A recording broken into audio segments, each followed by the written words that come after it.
ധന്യവും പരിശുദ്ധവുമായ യേശുക്രിസ്തുവിന്റെ തിരുനാമത്തിൽ ഏവർക്കും സ്നേഹവന്ദനം. വിശുദ്ധ തിരുവെഴുത്തുകളിൽ നിന്ന് ഒരു വചനം വായിക്കുന്നു.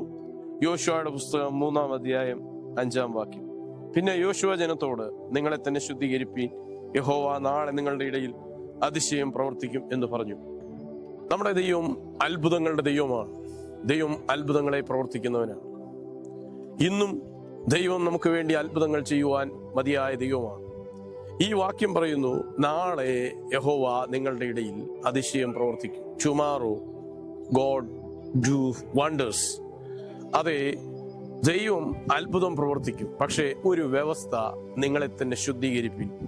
ഇന്ന് ശുദ്ധീകരിച്ചാൽ നാളെ നിങ്ങൾക്ക് വേണ്ടി ദൈവം അത്ഭുതം പ്രവർത്തിക്കും. നിങ്ങൾ ദൈവത്തിൽ നിന്ന് ഒരു അത്ഭുതം പ്രതീക്ഷിക്കുന്നവരാണോ? നിങ്ങൾക്ക് വേണ്ടി അത്ഭുതങ്ങളെ ചെയ്യുവാൻ ദൈവം വിശ്വസ്തനാണ്, ദൈവം ഒരുക്കമാണ്. പക്ഷേ ദൈവത്തിന് ഒരു വ്യവസ്ഥയുണ്ട്. ദൈവം നിങ്ങൾക്ക് വേണ്ടി ഒരു അത്ഭുതം ചെയ്യണമെങ്കിൽ ഇന്ന് ശുദ്ധീകരിക്കപ്പെടുന്നവർക്ക് വേണ്ടിയാണ് നാളെ ദൈവം അത്ഭുതത്തെ ചെയ്യുന്നത്. വിശുദ്ധ തിരുവെഴുത്തുകൾ നമ്മൾ പഠിച്ചാൽ ദൈവം എവിടെയെല്ലാം അത്ഭുതങ്ങൾ ചെയ്തിട്ടുണ്ടോ അതിന്റെയൊക്കെ പുറകിൽ അവർ ചെയ്യേണ്ട കാര്യങ്ങൾ അവർ ചെയ്തിട്ടുണ്ട്. കർമ്മേലിൽ 880 പ്രവാചകന്മാർ അന്യ ദൈവങ്ങളെ ആരാധിക്കുന്നത് ഒരുമിച്ച് പ്രാർത്ഥിക്കുമ്പോൾ ഇതാ ഒരു മനുഷ്യൻ ഏകനായി നിന്ന് ദൈവത്തോട് പ്രാർത്ഥിക്കുകയാണ്.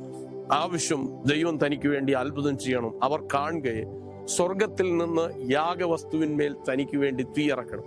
പക്ഷെ ഏലിയാവ് അങ്ങനെ പ്രാർത്ഥിക്കുന്നതിന് മുൻപ് താൻ ചില കാര്യങ്ങൾ ചെയ്തു. അവിടെ ഏലിയാവ് ആദ്യം ചെയ്ത കാര്യം, ഇടിഞ്ഞു കിടന്ന യാഗപീഠം പണിതു. അതിന്മേൽ വ്യവസ്ഥ പ്രകാരം യാഗമൃഗത്തെ വെച്ചു. വ്യവസ്ഥ പ്രകാരം ഏലിയാവ് ചെയ്യേണ്ടത് ഏലിയാവ് ചെയ്തു കഴിഞ്ഞപ്പോൾ ഏലിയാവിന്റെ പ്രാർത്ഥനയുടെ ആ സെക്കൻഡിൽ തന്നെ ദൈവം ഏലിയാവിന് വേണ്ടി തീയിറക്കി. ഓർക്കുക, നാം ക്രമീകരിക്കേണ്ടത്, നാം ചെയ്യേണ്ടത് നമ്മൾ ചെയ്താൽ ദൈവം നമുക്ക് വേണ്ടി അത്ഭുതങ്ങളെ ചെയ്യുന്നവനാണ്. ലാസറിന്റെ കല്ലറയ്ക്കൽ മരിച്ചു 4 ദിവസമായവനെ ഉയർപ്പിക്കുവാൻ യേശു ആ കല്ലറയുടെ മുൻപിൽ നിൽക്കുമ്പോൾ യേശു അവരോട് ആവശ്യപ്പെടുന്ന കാര്യമുണ്ട്.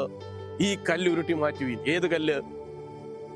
ആ ശവകുടീരത്തിന്റെ വാതുക്കൽ ഉരുട്ടി വെച്ചിരിക്കുന്ന വലിയ കല്ല്.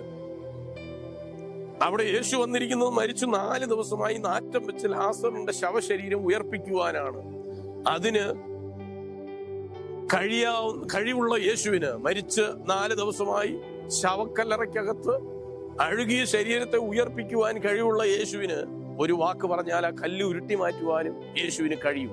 പക്ഷെ കർത്താവ് അത് ചെയ്യുന്നില്ല. കാരണം കല്ലുരുട്ടി വെച്ചത് അവരാണ്. അവരുരുട്ടി വെച്ച കല്ല് അവർ തന്നെ ഉരുട്ടി മാറ്റിയാൽ മാത്രമേ യേശു അത്ഭുതം ചെയ്യുകയുള്ളൂ. എന്നെ കേൾക്കുന്ന പ്രിയമുള്ളവരെ, നിങ്ങൾക്കൊരു അത്ഭുതം ആവശ്യമാണോ? നിങ്ങൾക്ക് വേണ്ടി അത്ഭുതം ചെയ്യുവാൻ, നിങ്ങൾക്ക് ചെയ്യാൻ കഴിയാത്തത് ചെയ്യുവാൻ കർത്താവ് സന്നദ്ധനാണ്. പക്ഷെ നിങ്ങൾക്ക് ചെയ്യാൻ കഴിയുന്നത് നിങ്ങളെ തന്നെ ശുദ്ധീകരിക്കുക എന്നുള്ളതാണ്. നാം ചെയ്യേണ്ടത് നാം ചെയ്യുമ്പോൾ നമുക്ക് ചെയ്യാൻ കഴിയാത്ത അത്ഭുതങ്ങൾ നമുക്ക് വേണ്ടി ചെയ്യുവാൻ ദൈവം വിശ്വസ്തനാണ്. നിങ്ങൾ ഒരു അത്ഭുതം ദൈവത്തിൽ നിന്ന് പ്രതീക്ഷിക്കുന്നുവെങ്കിൽ, നിങ്ങളുടെ ജീവിതത്തിൽ, നിങ്ങളുടെ കുടുംബത്തിൽ, നിങ്ങളുടെ കുഞ്ഞുങ്ങളിൽ, നിങ്ങളുടെ ജോലിയിൽ നിങ്ങൾ ഒരു അത്ഭുതം പ്രതീക്ഷിക്കുന്നുവെങ്കിൽ കർത്താവ് നിങ്ങളോട് ആവശ്യപ്പെടുന്നു, ഇന്ന് നിങ്ങളെ തന്നെ ശുദ്ധീകരിക്കുക. ഇന്ന് നാം നമ്മെ തന്നെ ശുദ്ധീകരിച്ചാൽ നാളെ ദൈവം നിങ്ങൾക്ക് വേണ്ടി അത്ഭുതം ചെയ്യും.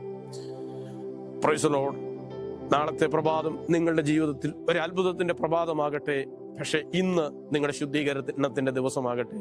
അതിനായി ദൈവമായ കർത്താവ് ഈ വചനം കേൾക്കുന്ന ഏവരെയും സഹായിക്കുമാറാകട്ടെ.